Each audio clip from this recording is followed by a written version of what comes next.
How to turn passion into profits. Turning your passion into profit can be an exciting and rewarding journey. Here are some steps to help you get started. Identify your passion. Reflect on what you love doing and what you're good at. This could be anything from digital marketing to creating logos or even motivational speaking.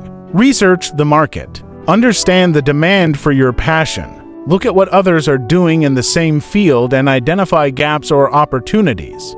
Build your skills. Enhance your skills through courses, workshops, or self-study. The more proficient you are, the more value you can offer.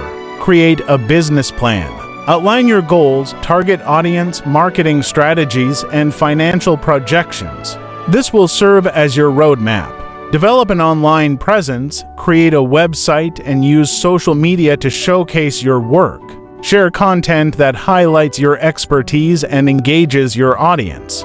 Network and collaborate. Connect with others in your field. Networking can open doors to new opportunities and collaborations. Monetize your passion. Consider various ways to make money, such as offering services, selling products, or creating online courses.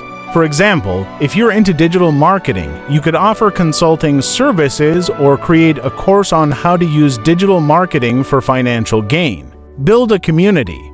Engage with your audience and build a loyal following. This can lead to word-of-mouth referrals and repeat business. Stay persistent and adaptable. Success doesn't happen overnight. Stay committed to your passion, be open to feedback, and adapt your strategies as needed.